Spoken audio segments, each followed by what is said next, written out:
Hi hello ನಮಸ್ತೆ ವಿಶೇಷ ಕಾರ್ಯಕ್ರಮಕ್ಕೆ ಸ್ವಾಗತ. ಕುಮಾರಸ್ವಾಮಿ ಮುಖ್ಯಮಂತ್ರಿ ಅಲ್ಲ ಕ್ಲರ್ಕ್. ಸೈಲೆಂಟ್ ಆಪರೇಷನ್ ಸುಳಿವು ಕೊಡದೆ ಮೋದಿ ಕೊಟ್ರ ಚಮಕ್. ದೋಸ್ತಿ ಮನೆಯಿಂದ 12 ಜನ ಮಿಸ್ಸಿಂಗ್. ಎಷ್ಟೇ ಹುಡುಕಿದ್ರೂ ಸಿಗ್ತಿಲ್ಲ 12 ಮಂದಿಯ ಆಪರೇಷನ್ ಗ್ಯಾಂಗ್. ಹಿಟ್ ಮೇಲೆ ಅವರೇ ಕಾಳ ನೋಡೇ ಬಿಡೋಣ ಅಂದ್ರ ಕುಮಾರಣ್ಣ. ಇದೇ ಹೊತ್ತಿನ ವಿಶೇಷ ಮಿಸ್ಸಿಂಗ್ 12 ವಾಂಟೆಡ್.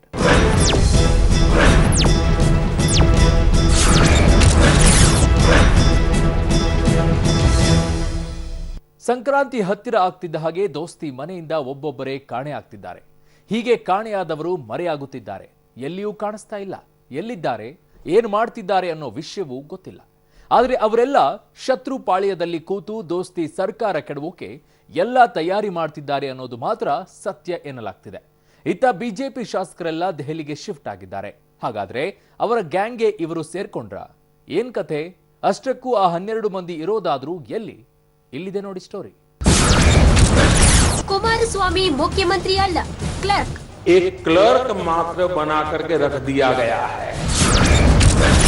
ಸೈಲೆಂಟ್ ಆಪರೇಷನ್ ಸುಳಿವು ಕೊಡದೆ ಮೋದಿ ಕೊಟ್ರ ಚಮಕ್. ಕೈಮರಿಯಲ್ಲಿ ಏನೂ ನಡೀತಿದೆ ಅನ್ನೋ ಮಾತುಗಳಿಗೆ ತಕ್ಕಂತೆ ಮೋದಿ ಚಮಕ್ ಕೊಟ್ಟಿದ್ದಾರೆ. ಈ ಮೊದಲು ಕುಮಾರಸ್ವಾಮಿ ವಿರುದ್ಧ ಲಾಲಿಪಪ್ಪು ಹೈಡ್ರಾಮಾ ಅಂತೆಲ್ಲ ಹೇಳಿಕೆ ಕೊಡ್ತಿದ್ದವರು ಇದೀಗ ಏಕಾಏಕಿ ಎಚ್ಡಿಕೆ ಬಗ್ಗೆ ಸಾಫ್ಟ್ ಆಗಿದ್ದಾರೆ. ಕಾಂಗ್ರೆಸ್ ವಿರುದ್ಧ ಎಂದಿನಂತೆ ಸಿಡಿದಿದ್ದಾರೆ. ಶನಿವಾರ ರಾಮಲೀಲಾ ಮೈದಾನದಲ್ಲಿ ನಡೆದ ಬಿಜೆಪಿ ಕಾರ್ಯಕಾರಿಣಿ ಸಭೆಯಲ್ಲಿ ಮಾತನಾಡಿದ ಮೋದಿ ಕುಮಾರಸ್ವಾಮಿ ಬಗ್ಗೆ ಅನುಕಂಪದ ಮಾತುಗಳನ್ನಾಡಿದ್ದಾರೆ. ಏನದು ಆ ಮಾತುಗಳು? ಆ ಮೂಲಕ ಮೈತ್ರಿ ಸರ್ಕಾರಕ್ಕೆ ಮೋದಿ ಕೊಟ್ಟ ಚಮಕ್ ಏನು? ಎಲ್ಲಿದೆ ನೋಡಿ. अभी कुछ दिन पहले इस गठबंधन का ट्रेलर भी बाहर आया है. आपने देखा होगा तेलंगाना में गठबंधन का पराजय हो गया, बुरी तरह पराजय हो गया.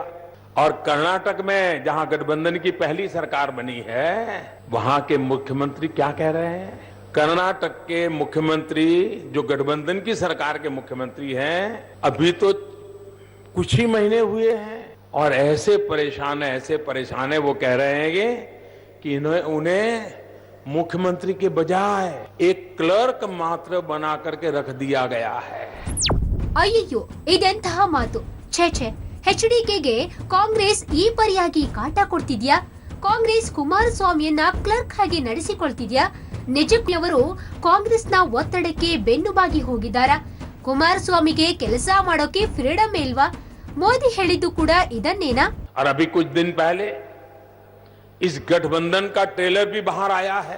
आपने देखा होगा तेलंगाना में गठबंधन का पराजय हो गया, बुरी तरह पराजय हो गया. और कर्नाटक में जहां गठबंधन की पहली सरकार बनी है वहां के मुख्यमंत्री क्या कह रहे हैं? कर्नाटक के मुख्यमंत्री जो गठबंधन की सरकार के मुख्यमंत्री हैं अभी तो कुछ ही महीने हुए हैं और ऐसे परेशान है वो कह रहे हैं कि उन्हें मुख्यमंत्री के बजाय एक क्लर्क मात्र बना करके रख दिया गया है. ಎಚ್ಡಿಕೆ ಮೇಲೆ ಬಿಎಸ್ವೈ ಕೋಪ ತಾಪ. ಆದ್ರೆ ಪ್ರಧಾನಿ ಮೋದಿಗೆ ಮಾತ್ರ ಅನುಕಂಪ. ನಿಮ್ಗೆಲ್ಲ ಗೊತ್ತು, ಬಿಎಸ್ವೈಗೆ ಸಿಎಂ ಕುರ್ಚಿ ತಪ್ಪಿದಾಗಿನಿಂದಲೂ ಕುಮಾರಸ್ವಾಮಿ ಮೇಲೆ ಸಿಡಿದೇಳೋ ಪರಿಯನ್ನ ಇಡೀ ರಾಜ್ಯದ ಜನತೆ ಕಣ್ಣಾರೆ ಕಂಡಿದೆ. ಸಮಯ ಸಿಕ್ಕಾಗಲೆಲ್ಲ ಬಿಎಸ್ವೈ ಕುಮಾರಣ್ಣನನ್ನ ಅಧಿಕಾರದಿಂದ ಕೆಳಗಿಳಿಸೋದಾಗೆ ಹೇಳಿದ್ದಾರೆ. ಅಷ್ಟೇ ಅಲ್ಲ, ನಿಮ್ಮನ್ನ ಮನೆಗೆ ಕಳಿಸೋ ಗಂಟ ನಿದ್ದೆ ಮಾಡೋಲ್ಲ ಅಂತಾನೂ ಸವಾಲ್ ಹಾಕಿದ್ರು. ಎದ್ರು ಬದ್ರು ಸೇರಿದ್ರೆ ಸಾಕು, ಹಲ್ಲು ಮಸಿತಾ ಇದ್ರು. ಎಚ್ಡಿಕೆಯ ಒಂದು ತಪ್ಪು ಸಿಕ್ಕರೆ ಸಾಕು, ರಾಜ್ಯಾದ್ಯಂತ ಪ್ರತಿಭಟನೆಗೆ ಎದ್ದು ಕೂರ್ತಾ ಇದ್ರು. ಆದ್ರೆ ಕುಮಾರಣ್ಣನ ಸ್ಥಿತಿ ನೋಡಿ ಮೋದಿಗೆ ಮಾತ್ರ ಅನುಕಂಪ ಹುಟ್ಟಿದೆ. ಕ್ಲರ್ಕ್ ಮಾತ್ರ ಬನಾ ಕರ್ಕೆ ರಖ್ ದಿಯಾ ಗಯಾ ಹೈ. ಇತ್ತೀಚೆಗೆ ಸಿಎಂ ಎಚ್ಡಿಕೆ ನೀಡಿದ ಹೇಳಿಕೆ ಉಲ್ಲೇಖಿಸಿದ ಪ್ರಧಾನಿ ಮೋದಿ ಈಗ ಕಾಂಗ್ರೆಸ್ಗೆ ತಿವಿದಿದ್ದಾರೆ. ಕರ್ನಾಟಕದಲ್ಲಿ ಸಿಎಂ ಕುಮಾರಸ್ವಾಮಿಯನ್ನ ಕ್ಲರ್ಕ್ ರೀತಿ ನಡೆಸಿಕೊಳ್ತಿದ್ದಾರೆ. ಇದನ್ನ ಕುಮಾರಸ್ವಾಮಿ ಅವರೇ ಇತ್ತೀಚೆಗೆ ಬಹಿರಂಗವಾಗಿ ಹೇಳಿಕೊಂಡಿದ್ದಾರೆ. ಇನ್ನು ಮೈತ್ರಿ ಏರ್ಪಟ್ಟು ವರ್ಷವೂ ಕಳೆದಿಲ್ಲ, ಆಗ್ಲೇ ಇನ್ನಿಲ್ಲದ ಕಿರುಕುಳ ನೀಡಲಾಗ್ತಾ ಇದೆ. ಕಾಂಗ್ರೆಸ್ನವರು ಹಾಕ್ತಿರೋ ಒತ್ತಡವನ್ನ ಕುಮಾರಸ್ವಾಮಿಗೆ ಸಹಿಸಿಕೊಳ್ಳಲು ಆಗ್ತಿಲ್ಲ. ಕಾಂಗ್ರೆಸ್ ಸಹಪಕ್ಷಗಳನ್ನ ಯಾವ ರೀತಿ ನಡೆಸಿಕೊಳ್ಳುತ್ತೆ ಅನ್ನೋದಕ್ಕೆ ಇದಕ್ಕಿಂತ ಸಾಕ್ಷಿ ಬೇಕಾ? ಹೀಗಾಗಿಯೇ ಉತ್ತರ ಪ್ರದೇಶದಲ್ಲಿ ಕಾಂಗ್ರೆಸ್ಗೆ ಮಹಾಗಠಬಂಧನ್ ಸಾಧ್ಯವಾಗಿಲ್ಲ. ಕರ್ನಾಟಕದ ಬೆಳವಣಿಗೆ ಭವಿಷ್ಯದ ಘಟಬಂಧನನ್ನ ನೆನಪಿಸ್ತಾ ಇದೆಯಂತ ಮೋದಿ ಕರ್ನಾಟಕ ಸರ್ಕಾರದ ಬಗ್ಗೆ ಲೇವಡಿ ಮಾಡಿದ್ದಾರೆ. ಮೋದಿಯ ಕ್ಲರ್ಕ್ ಮಾತಿಗೆ ಟ್ವೀಟ್ ಮಾಡಿರೋ ಕುಮಾರಸ್ವಾಮಿ ಪ್ರಧಾನಿ ಮೋದಿ ಮತ್ತೊಮ್ಮೆ ಸುಳ್ಳು ಹೇಳ್ತಿದ್ದಾರೆ. ಈ ಹಿಂದೆ ರೈತರ ಸಾಲ ಮನ್ನಾ ವಿಚಾರದಲ್ಲೂ ಸುಳ್ಳು ಹೇಳಿದ್ರು. ಈಗ ಎರಡನೇ ಬಾರಿಯೂ ಸುಳ್ಳು ಹೇಳಿದ್ದಾರೆ. ಇಂತಹ ಹೇಳಿಕೆಗಳು ಮೈತ್ರಿ ಸರ್ಕಾರದ ಮೇಲೆ ಯಾವುದೇ ದುಷ್ಪರಿಣಾಮ ಬೀರಲ್ಲ, ಅಭಿವೃದ್ಧಿಗೆ ತೊಡಕಾಗಲ್ಲ ಅಂತ ಟ್ವೀಟ್ ಮಾಡಿದ್ದಾರೆ. ಮೋದಿಯ ಸಿಎಂ ಕ್ಲರ್ಕ್ ಅನ್ನೋ ಮಾತಿಗೆ ಮಾಜಿ ಪ್ರಧಾನಿ ದೇವೇಗೌಡರು ರಿಯಾಕ್ಟ್ ಮಾಡಿದ್ದಾರೆ. ಏನ್ ಹೇಳಿದ್ದಾರೆ ಅನ್ನೋದನ್ನ ನೀವೇ ಕೇಳಿ. ವೈಲೇಷನ್ ಸರ್ಕಾರದ ಬಗ್ಗೆ ಟೀಕೆ ಮಾಡಿದ್ರೆ ಹೊಗಳ್ತಾರ ನಮ್ಮನ್ನ. ಅಯ್ಯೋ, ಬೇರೆ ಬೇರೆ ಸಂದರ್ಭದಲ್ಲಿ ಏನು ನಡೆದಿದೆ ಅಂತ ಹೇಳಿಬಿಡುವೆ. ಅದೀಗ ಯಾಕೆ ಹೇಳಕ್ಕೆ ಹೋದ ನಾನು? BJP ಸಂಬಂಧ ಮಾಡ್ಕೊಂಡ 3 ತಿಂಗಳಿಗೆ ಏನಾಯಿತು? ಇಲ್ಲ ಬೇಡ, ಯಾರ ಬಗ್ಗೆ ಯಾರೋ ಲಘುವಾಗಿ ಮಾತಾಡೋದು ಬೇಡ. ಯಾರ ಬಗ್ಗೆನೂ ನಾವು ಯಾವಾಗಲೂ ಲಘುವಾಗಿ ಮಾತಾಡೋ ಅಭ್ಯಾಸ ನನಗಂತೂ ಇಲ್ಲ. ಅದರ ಅಡ್ವಾಂಟೇಜು ನನಗೆ ಬೇಕಾಗಿಲ್ಲ.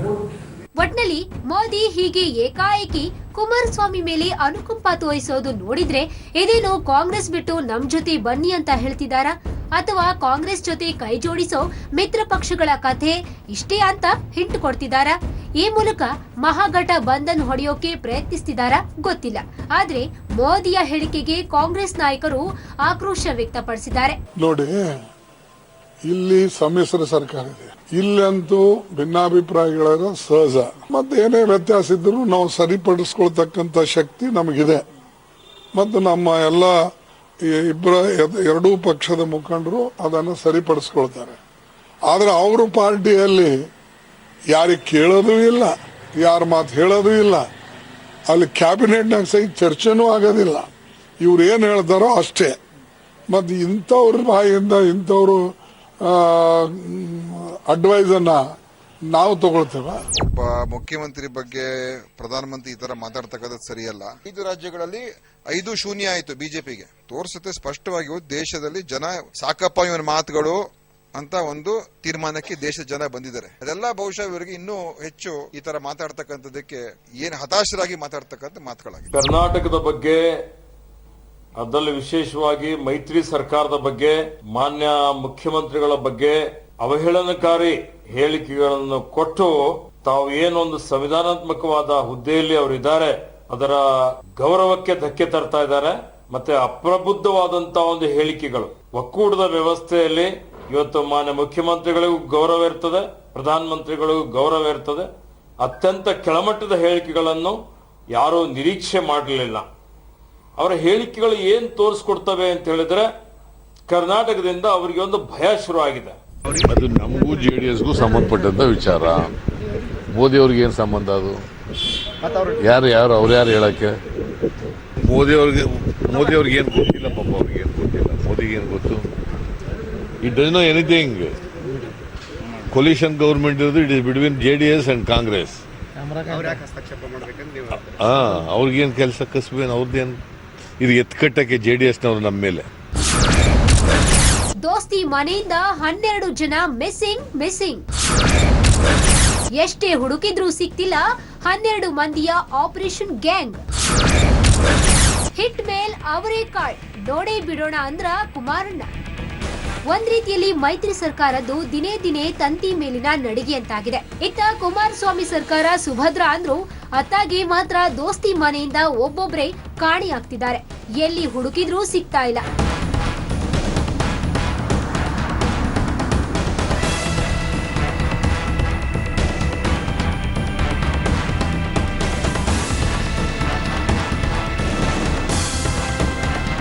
ಅತ್ತಾಗೆ ಮೋದಿ ಕರ್ನಾಟಕದ ರಾಜ್ಯ ಸರ್ಕಾರವನ್ನ ಆಡಿಕೊಂಡಿರೋದು ನೋಡಿದ್ರೆ, ಕುಮಾರಸ್ವಾಮಿ ಬಗ್ಗೆ ಕರುಣೆ ತೋರಿಸಿರೋದು ನೋಡಿದ್ರೆ, ಸೈಲೆಂಟ್ ಆಪರೇಷನ್ ನಡೀತಿರೋ ಬಗ್ಗೆ ಸುಳಿವು ಕೊಟ್ಟಂತಾಗಿದೆ.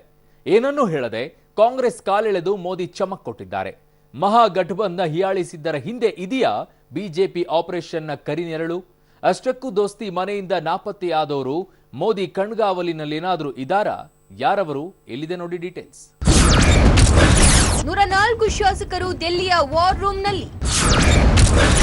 ಆ 12 ಶಾಸಕರಿದ್ದಾರಾ ಅವರ ದಿಗ್ಬಂಧನದಲ್ಲಿ? ಕಾರ್ಯಕಾರಿಣಿ ನೆಪದಲ್ಲೇನೋ ಬಿಜೆಪಿ ತನ್ನೆಲ್ಲ ರಾಜ್ಯ ಶಾಸಕರನ್ನ ದಿಲ್ಲಿಗೆ ಕರೆಸಿಕೊಂಡಿದೆ. ಕಡೆ ಗಳಿಗೆಯಲ್ಲಿ ಬಿಜೆಪಿ ಶಾಸಕರನ್ನೇ ಆಪರೇಷನ್ ಮಾಡೋ ಭಯ ಬಿಜೆಪಿಗೆ ದುಸ್ವಪ್ನವಾಗಿ ಕಂಡಂತಿದೆ. ಹಾಗಾಗಿ ತಮ್ಮದೇ ತಂತ್ರ, ತಮಗೆ ತಿರುಮಂತ್ರ ಆಗ್ಬಾರ್ದು ಅನ್ನೋ ಕಾರಣಕ್ಕೆ ಶಾ ಎಲ್ಲಾ ಶಾಸಕರನ್ನು ದಿಲ್ಲಿಗೆ ಕರೆಸಿಕೊಂಡಿದ್ದಾರಂತೆ. ಒಂದು ಕಡೆ ಈ 104 ಶಾಸಕರು, ಮತ್ತೊಂದು ಕಡೆ ಆ 12 ಶಾಸಕರು. ಇವರನ್ನೆಲ್ಲ ಯುದ್ಧಕ್ಕೆ ಅಣಿ ಮಾಡಿದಂತೆ ಬಿಜೆಪಿ ಸರ್ಕಾರ ರಚನೆಗೆ ಅಣಿಗೊಳಿಸಲಾಗ್ತಿದೆಯಂತೆ. ಆದ್ರೆ ಇದಾದ್ರೂ ಸಕ್ಸಸ್ ಆಗುತ್ತಾ, ಮತ್ತೆ ಇದು ಫೇಲ್ಯೂರ್ ಆಗುತ್ತಾ ಅನ್ನೋದು ಸಂಕ್ರಾಂತಿ ಮುಗಿದ ನಂತರ ಗೊತ್ತಾಗಲಿದೆ. ರಾಷ್ಟ್ರೀಯ ಬಿಜೆಪಿ ಪರಿಷತ್ ಸಭೆಯಲ್ಲಿ ಭಾಗವಹಿಸೋದಕ್ಕೆ 104 ಜನ ಶಾಸಕರು ಬಂದಿದ್ರು. ಆದ್ರೆ ಅವರು ಇನ್ನೂ ಕೂಡ ದೆಹಲಿಯನ್ನ ಬಿಟ್ಟು ಹೋಗ್ತಾ ಇಲ್ಲ. ಅಂದ್ರೆ 2 ದಿನಗಳ ಕಾಲ, ನಾಳೆ ಭಾನುವಾರ ಮತ್ತೆ ಸೋಮವಾರದಂದು ದೆಹಲಿಯಲ್ಲಿ ಇರೋದಕ್ಕೂ ಕೂಡ ಹೇಳಿದ್ದಾರೆ. ಈಗಾಗಲೇ ಸಾಕಷ್ಟು ಜನರು ಕರ್ನಾಟಕ ಭವನದಲ್ಲೂ ಕೂಡ ಹಾಲ್ಟ್ ಮಾಡಿದ್ದಾರೆ. ಎಲ್ಲರೂ ಕೂಡ ನಾಳೆ ಒಟ್ಟಾಗಿ ಸೇರ್ತಾರೆ ಅನ್ನೋ ಮಾತುಗಳು ಕೂಡ ಕೇಳಿ ಬರ್ತಾ ಇದೆ. ಆದ್ರೆ ನಾಳೆ ಮತ್ತು ನಾಡಿದ್ದಿನ ಸಭೆ ಏನಕ್ಕೆ ಅನ್ನೋದು ಕೂಡ ಯಾರೊಬ್ಬರಿಗೂ ಕ್ಲಾರಿಟಿ ಸಿಗ್ತಾ ಇಲ್ಲ. ಆದ್ರೆ ಒಂದು ರೀತಿಯಲ್ಲಿ ರಾಜ್ಯ ರಾಜಕಾರಣ ಕುತೂಹಲಭರಿತವಾಗಿರುತ್ತೆ ಅಂದಷ್ಟೇ ಎಲ್ಲಾ ಶಾಸಕರು ಕೂಡ ಹೇಳ್ತಾ ಇದ್ದಾರೆ. ಆದ್ರೆ ಅಮಿತ್ ಶಾ ಮತ್ತೆ ಮೋದಿ ಅವರು ನಾಳೆ ಏನ್ ಮಾಡ್ತಾರೆ, ಇದೇ ಸದ್ಯದ ಕುತೂಹಲ ಇರುತ್ತೆ. ಹಾಗಾಗಿ ಈ ಕುತೂಹಲವನ್ನು ಕೂಡ ಬೆನ್ನಟ್ಟಿ ನಿಮ್ಮ ಪಬ್ಲಿಕ್ ಟಿವಿ ಈಗಾಗಲೇ ದೆಹಲಿಗೂ ಕೂಡ ಈ ಒಂದು 104 ಶಾಸಕರನ್ನ ಫಾಲೋ ಮಾಡಿಕೊಂಡು ಬಂದಿದೆ. ಸಂಕ್ರಾಂತಿ ಮುಗಿದ ರಾಜಕೀಯ ಸಂಕ್ರಮಣ ಏನು ಅನ್ನೋದನ್ನ ನೋಡೋಕು ಮುನ್ನ ದೋಸ್ತಿ ಮನೆಯಿಂದ ಕಾಣೆಯಾಗಿರೋ ಆ ಶಾಸಕರಾದ್ರೂ ಯಾರ್ಯಾರು ಅನ್ನೋದನ್ನ ಮೊದಲು ನೋಡೋಣ. ಕಾಣೆಯಾಗಿರೋ ಆ 12 ಅತೃಪ್ತ ಶಾಸಕರು ಯಾರು?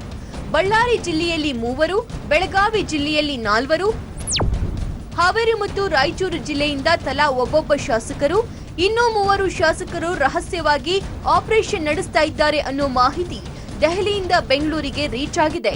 ಜೊತೆಗೆ ಈಗಾಗಲೇ ದೆಹಲಿಯಲ್ಲಿ 5 ಶಾಸಕರು ಮತ್ತು ಮುಂಬೈನಲ್ಲಿ 7 ಮಂದಿ ಶಾಸಕರು ಇದ್ದಾರಂತೆ.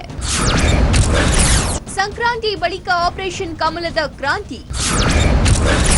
ಸೂರ್ಯನ ಪಥ ಬದಲಾಗ್ತಿದ್ದಾಗೆ ಮುರಿಯುತ್ತಾ ದೋಸ್ತಿ.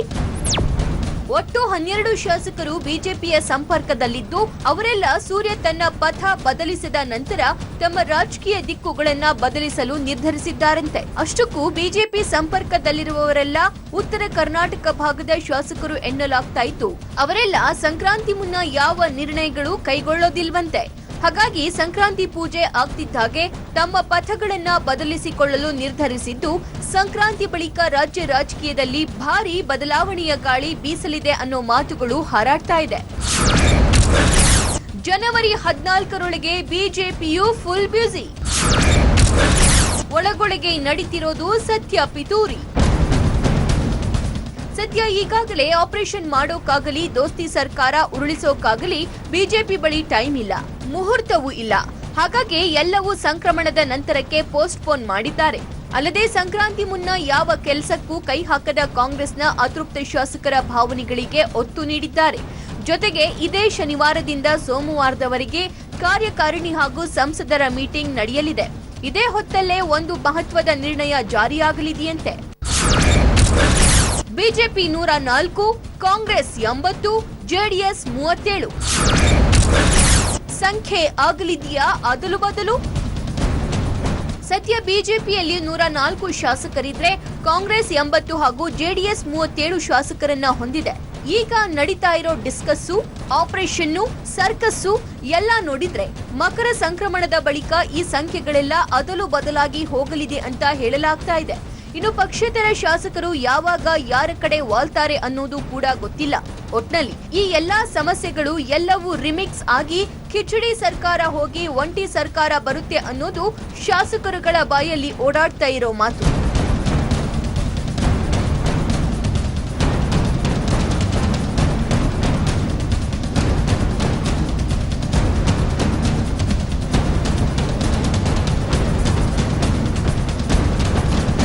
ಏನೇ ಆದ್ರೂ ಅದು ಸಂಕ್ರಾಂತಿ ಬಳಿಕವೇ.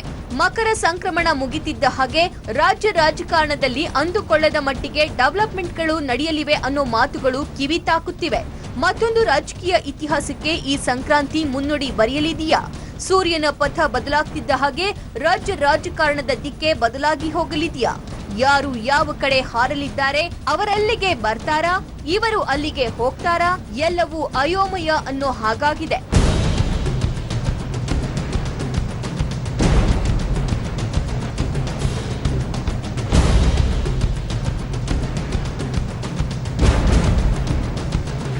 ಅತ್ತ ಬಿಜೆಪಿ ಏನೇನು ಸರ್ಕಸ್ ಮಾಡ್ತಾ ಇದೆ, ಅವರ ಸರ್ಕಸ್ಗೆ ತಕ್ಕಂತೆ ಆ 12 ಶಾಸಕರು ಕುಣಿತಾ ಇದ್ದಾರೆ ಅಷ್ಟೇ. ಸಂಕ್ರಾಂತಿ ಬಳಿಕ ಎಂಥದ್ದೋ ಜಾಕ್ಪಾಟ್ ಹೊಡೆಯುತ್ತೆ ಅನ್ನೋ ಹಗಲುಗನಸು ಬೇರೆ. ಆದ್ರೆ ಇಲ್ಲಿ HDK ಮಾತ್ರ ಅವರೇನ್ ಡೊಂಬರಾಟ ಆಡ್ತಾರೋ ನೋಡೋಣ. ಅದೇಗೆ ಮೈತ್ರಿ ಸರ್ಕಾರ ಉಳಿಸ್ತಾರೋ ಉರುಳಿಸ್ಲಿ, ಹಿಟ್ ಮೇಲೆ ಅವರೇ ಕಾಳ್, ನಾನು ಒಂದ್ ಕೈ ನೋಡ್ತೀನಿ ಅಂತ ಕಾದವರಂತೆ. ಇಷ್ಟೆಲ್ಲ ನಡೀತಾ ಇದ್ರು ಕುಮಾರಣ್ಣ ಗೋಲಿಮಾರ್ ಅನ್ನೋದರ ಹಿಂದಿರುವಂಥ ಅದೆಂಥ ಸೀಕ್ರೆಟ್ ನೋಡಿ. ಆಪರೇಷನ್ ಮೇಲೆ ಆಪರೇಷನ್. HDK ಗಿದ್ಯಾ ಫುಲ್ ಕಾನ್ಫಿಡೆಂಟ್. ಶಾ ನೋಡಿದ್ರೆ ಅತ್ತಾಗೆ ತಲೆ ಕೆಡಿಸ್ಕೊಂಡು ಆಪರೇಷನ್ ಮೇಲೆ ಆಪರೇಷನ್ ಮಾಡಿ ಹಾಗೂ ಹೀಗೂ ಡಜನ್ ಆಪರೇಷನ್ ನ ಯಶಸ್ವಿಗೊಳಿಸೋ ಸಾಹಸ ಮಾಡ್ತಿದ್ದಾರೆ. ಕೊನೆ ಗಳಿಗೆಯಲ್ಲಿ ಕಷ್ಟ ಬೇಡ ಅಂತ ಬಿಜೆಪಿ ಶಾಸಕರನ್ನು ಒಂದು ಕಡೆ ಕೂಡಾಕೋಕೆ ನೋಡ್ತಿದ್ದಾರೆ. ಲೋಕಸಭಾ ಚುನಾವಣೆಗೂ ಮುನ್ನ ಅಂದುಕೊಂಡ ಗುರಿ ಮಿಸ್ ಆಗಬಾರ್ದು ಅಂತ ಅಷ್ಟೆಲ್ಲ ರಿಸ್ಕ್ ತಗೋತಿದ್ರೆ, ಇತ್ತ HDK ಮಾತ್ರ ತಮ್ಮವರಿಗೆಲ್ಲ ಡೋಂಟ್ ವರಿ ಬಿ ಹ್ಯಾಪಿ ಅಂತಿದ್ದಾರಂತೆ. ಇತ್ತೀಚೆಗೆ ಮೀಡಿಯಾದವರು ಸಿಎಂ ಬಳಿ 2 ಬಾರಿ ಏನ್ ಸ್ವಾಮಿ ಸಂಕ್ರಾಂತಿ ಬಳಿಕ ಸರ್ಕಾರಕ್ಕೆ ಕಂಟಕ ಅಂತಾರಲ್ಲ ಅಂತ ಕೇಳಿದ್ರೆ, ಅಯ್ಯೋ ಅದೆಷ್ಟು ಡೆಡ್ ಲೈನ್ಗಳಾದ್ವೋ ಬಿಡಿ. ಈಗ ಸಂಕ್ರಾಂತಿ ಅಂತಾರೆ, ನಾಳೆ ಶಿವರಾತ್ರಿ ಅಂತಾರೆ, ಮತ್ತೆ ಯುಗಾದಿ ಅಂತಾರೆ ಬಿಡಿ. 5 ವರ್ಷಗಳ ಕಾಲ ಸರ್ಕಾರ ಸುಭದ್ರವಾಗಿರುತ್ತೆ, ಯಾರಿಗೂ ಭೀತಿ ಬೇಡ ಅಂತ ಹೇಳ್ತಾನೆ ಬಂದಿದ್ದಾರೆ. ಸಂಕ್ರಾಂತಿ ಒಂದು ಡೆಡ್ ಲೈನ್ ಇದೆ, ಅದಾದ್ಮೇಲೆ ಶಿವರಾತ್ರಿ ಒಂದು ಡೆಡ್ ಲೈನ್ ಬರುತ್ತೆ, ಅದಾದ್ಮೇಲೆ ಯುಗಾದಿ. ತಾನೇ ತೋಡಿದ ಗುಂಡಿಯಲ್ಲಿ ಸಿಲುಕುತ್ತಾ ಬಿಜೆಪಿ. ಅಂದರ್ ಬಾಹರ್ ಆಟದಲ್ಲಿ ಗೆಲ್ತಾರಾ ದಳಪತಿ. ಯಾವಾಗ ಕಾಂಗ್ರೆಸ್ ಶಾಸಕರ ಆಪರೇಷನ್ ಮಾಡಿ ಬಿಜೆಪಿ ಸರ್ಕಾರ ರಚನೆ ಮಾಡೋಕೆ ತಯಾರಿ ನಡೆಸಿದ್ರು, ಆಗಿಂದಲೇ ಇತ್ತ ದೋಸ್ತಿಗಳು ಕೂಡ ಅಲರ್ಟ್ ಆಗವ್ರಂತೆ. ಮೊದಲಿಂದಲೂ ಅವರು ಅದ್ಯಾವ ಶಾಸಕರಿಂದ ರಾಜೀನಾಮೆ ಕೊಡಿಸ್ಲಿ ಅಂತಾನೆ ಇತ್ತ ದೋಸ್ತಿಗಳು ಕಾದು ಕೂತವ್ರೆ. ಬಿಜೆಪಿ ಕಡೆಯಿಂದಲೂ ರಾಜೀನಾಮೆ ಕೊಡಿಸೋಕೆ ಎಲ್ಲಾ ಮಾತುಗಳು ಮುಗಿದು ಅಗ್ರಿಮೆಂಟ್ಗಳು ಆಗವಂತೆ. ಅವರು ಬಂದ್ರೆ ಒಪ್ಕೊಂಡು ಸ್ಥಾನ ಬಿಟ್ಟುಕೊಡೋಕೆ ಇತ್ತ ಜೆಡಿಎಸ್ನವರು ತ್ಯಾಗಕ್ಕೂ ಸಿದ್ಧರಾಗ್ಕೂತವ್ರೆ. ಇದೇ ಕಾರಣಕ್ಕೆ ಕುಮಾರಸ್ವಾಮಿ ಯಾವ ಟೆನ್ಷನ್ನೂ ಇಲ್ಲದೆ ಆರಾಮಾಗವ್ರಂತೆ. HDK ಬೆನ್ನಿಗೆ ನಿಂತ್ರ ಮೋದಿ. और अभी कुछ दिन पहले इस गठबंधन का ट्रेलर भी बाहर आया है. आपने देखा होगा तेलंगाना में गठबंधन का पराजय हो गया, बुरी तरह पराजय हो गया. और कर्नाटक में जहां गठबंधन की पहली सरकार बनी है, वहां के मुख्यमंत्री क्या कह रहे हैं? कर्नाटक के मुख्यमंत्री जो गठबंधन की सरकार के मुख्यमंत्री हैं, अभी तो कुछ ही महीने हुए हैं और ऐसे परेशान है वो कह रहे हैं कि उन्हें मुख्यमंत्री के बजाय एक क्लर्क मात्र बना करके रख दिया गया है. ಶುರುವಾಗುತ್ತಾ 2020 ಮ್ಯಾಚ್ ಮಾಯಾವಿ. 5 ವರ್ಷನೂ ನಾನೇ ಸಿಎಂ ಅನ್ನೋದರ HDK ಮಾತಿನ ಮರ್ಮ ಇದೇನಾ ಗೊತ್ತಿಲ್ಲ. ಪ್ರಧಾನಿ ಮೋದಿ ಸದಾ ಹೋದಲ್ಲಿ ಬಂದಲ್ಲಿ ಜೆಡಿಎಸ್ನ ಸಾಲ ಮನ್ನಾ ಬರೀ ನಾಟಕ, ಲಾಲಿಪಪ್ಪು ಅಂತೆಲ್ಲ ಟೀಕೆ ಮಾಡಿದ್ರು. ಆದ್ರೆ ಈಗ ಬದಲಾಗಿದ್ದಾರೆ. ಬೀದರ್ಗೆ ಬಂದಾಗ ಮಾತ್ರ how is my friend, how is his health ಅಂತ ಕೇಳಿದ್ದಾರೆ.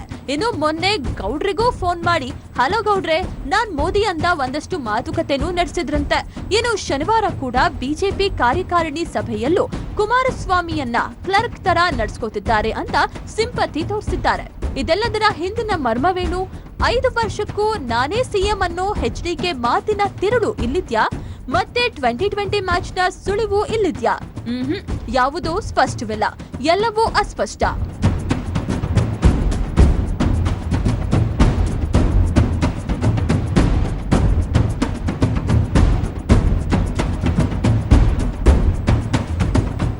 ಒಟ್ನಲ್ಲಿ ರಾಜ್ಯ ರಾಜಕಾರಣದ ಪಥ ಅರಿಯೋಕೆ ಸೂರ್ಯ ತನ್ನ ಪಥ ಬದಲಿಸಬೇಕಿದೆ.